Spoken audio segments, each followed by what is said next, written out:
apoy ko. Nakalimot ko lungag. Kalimutan ko magsaing. Uy.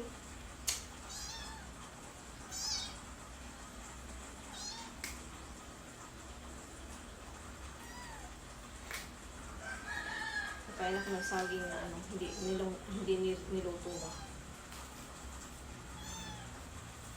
Sabi nila, mas mabita,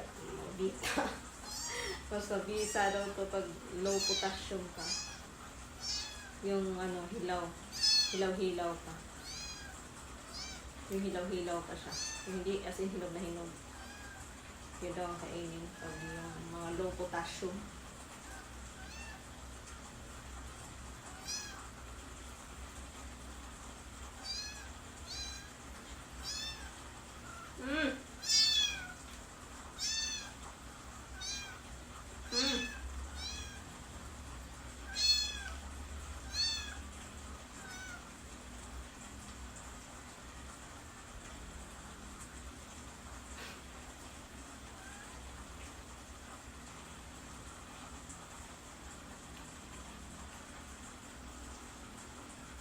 Kalimutan ko magsaing eh.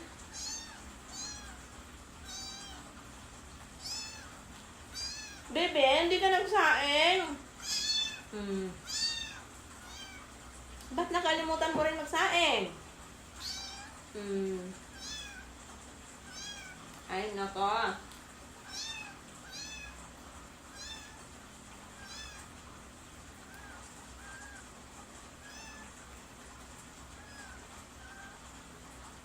So good. Char. Doon sa amin sa probinsya sa Leyte. Noon pa, nung hindi pa nagkakayolanda. Hindi pa bagyo-bagyo. Nagkagalit. Nagkagalit yung maliit na pusa. Hindi ko na pinakansin. Nagkagalit. Uy, late mo ah. Nung hindi pa nagkakayolanda, maraming mga prutas doon. Mga saging, mga ganito. Kasi maraming mga prutas doon. Mga buko. Hindi pa nagtutumba yung mga puno ko doon sa ano. Kaya dati nung maliit pa po, sagana kami sa prutas. Wala kaming vitamins noon. Ultimo, walang vitamins. Sagana kami sa pagkain na pang kamote, mga ganyan, kamuting kahoy, mga prutas, kainito, mga suha, ganyan. Pero yung suha doon iba kaysa dito sa Davao. Sa Davao, dito kasi matamis sobra. Doon maasim. Hindi siya kasing tamis dito.